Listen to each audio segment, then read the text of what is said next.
we have a pilot and a rocket ship. So here's a space problem, and I'm excited because I'm a big fan of space. So you have this rocket ship right here, and let me give it some little red fins here. Okay, cool. So there's this person, this pilot in a rocket ship, and they're going along, and they're starting at the back of a line of cargo vessels. I'm just going to draw a line of cargo vessels, so they're in a line.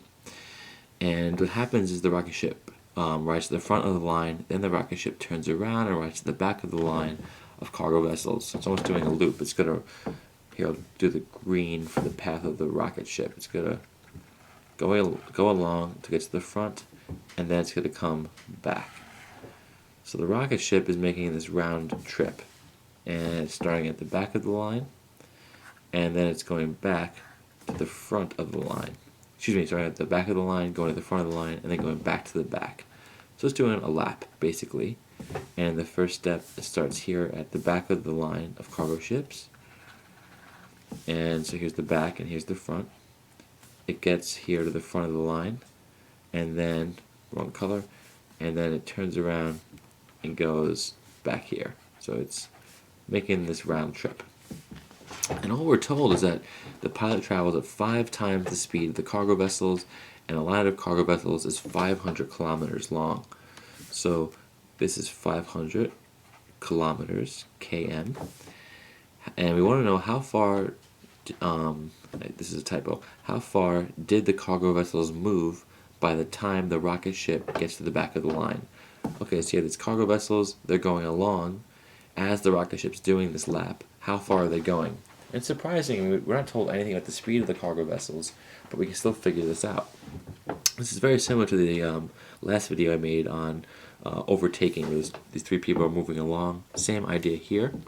And this time, the velocity of the rocket ship, we're told it equals 5 times the velocity of the cargo ships, which means we never have to actually write the velocity of the rocket ships. We're always going to leave everything in terms of the velocity of the cargo ships. So on the one hand we have the velocity of the cargo ships, and on the other we have the velocity of the rocket ship. And the velocity of the rocket ship is just 5 times the velocity of the cargo ships. And that's going to help us out. So what's going on here? Well, we can think of this lap in 2 steps. In the first step, the rocket ship goes along. That's going to take some amount of time. So let's call that time A. And then on the way back, we have some other amount of time, let's call that time B. Right? We don't know how much time it takes to get to the front, but it's going to take some amount of time. We have no idea how much time it takes to get to the back, but that'll take a different amount of time. And what we can think, or what we can write now, is that 5 times the velocity of the cargo ship. So that's the velocity of the rocket ship, right? And that times time A. Well, what's going to happen? Well, in order for the rocket ship to get up here and get to the front of the cargo line, it has to match the velocity of the cargo ships over that time period. We don't know what that time period is. And it has to go an extra 500 kilometers to actually overtake the cargo ships. And we can subtract v of c, right, t times a from both sides of this term, minus v of c t of a. And then we get 4vc ta equals 500 kilometers. And what we can do is divide by 4, divide everything by 4, both sides. And what we'll get is that vc times t times the time, so velocity times time, that is distance, equals 500 divided by 4. Well, every 100 divided by 4 gives you 25, so we have 5 of them, and the answer is 125 kilometers. All that tells me is that the distance equals the velocity times the time. It goes back to a very basic formula, d equals the rate times time. Here our rate is our velocity. So this first scenario, the distance of 125 kilometers equals the velocity of our cargo ships times the amount of time they're going. And that's going to become very useful to us. So I'm going to take this and pull it up here so we have it when we need it. And then I'm going to get rid of this other stuff. We don't need it anymore. And that takes care of, or that allows us to have some information about this time where the rocket ship's going to the front of the cargo line. So now we need to think about, well, what happens on the other half of this trip when the rocket ship's going to the back of the cargo line. Well, now we have to think about the fact that the rocket ship is going against the direction that the cargo ships are going. So we're building up two velocities, right? The cargo ship's going this way at the rate of 5 times the velocity of the cargo ships. And the cargo ships are going in the opposite direction, their own velocity, right? So we're adding these two velocities together. We're thinking about this new speed over a new time. We called it t of b. I think I erased it, but that was the second time. So now this velocity of the rocket ship, we can think of it as going a lot faster in a sense because it's going against the direction of the cargo ships.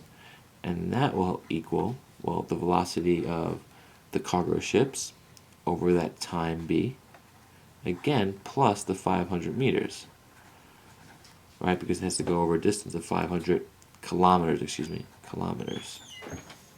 Okay, here we distribute the time to our two parts inside here. We get 5vc times the time plus vc times the time, this new time, it's the velocity of the cargo ships, equals the velocity of the cargo ships times the new time plus 500 kilometers.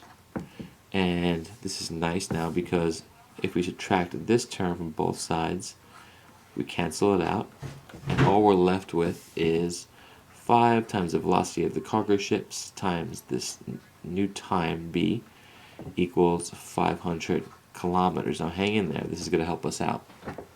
We divide both sides by 5, and what we get then is that the velocity of the cargo ships times this new time amount, whatever it is, equals 100 kilometers. And that's another piece of useful information for us.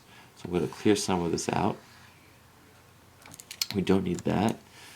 And we don't need this. All we want at this point is to save these two parts right here. I think you'll see why in a moment. Okay, so what's going on here, all this mess? Well, we want to figure out how far the cargo vessel is moved by the time the rocket ship makes its lap. So the distance, remember this formula, the distance equals our velocity or rate times our time. Well, we have no idea what the distance is or the rate is or the time is, but we could say that the distance of the cargo ships would equal their velocity, whatever velocity they're going at, times the total time. Well, we have to add up our times from both situations, the time that the rocket ship took to get to the front of the line and the time it took to get to the back. And this is, I think, where it's surprising that, well, we can figure this out. If we distribute the velocity of the cargo ships to these two terms, we can say that the velocity of the cargo ship times time A plus the velocity of the cargo ship times time B. And let me just write the times in parentheses so we're not confused with the addition sign, equals our distance of the cargo ships. And look back at these equations. We have VC times TA, the same thing here, and we see that equals 125 kilometers. So we can plug that in. And then we add, well, VC of TB. That's our next term right here. That's 100 kilometers. And altogether, that's 225 kilometers. This means that the distance the cargo ships traveled equals 225 kilometers as this rocket ship is going towards the front of the line and then back to the back of the line of the cargo ships.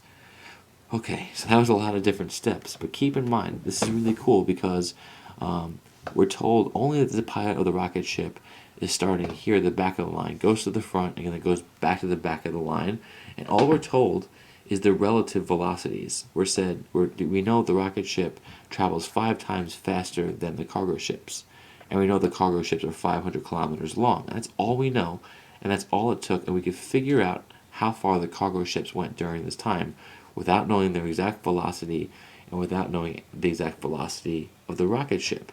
And this is so interesting. All you really need to know is their relative velocities to figure this out. In other words, how fast was the rocket ship moving in comparison to the cargo ships? And that's all it took. And we eventually found out how far the cargo ships went during that time.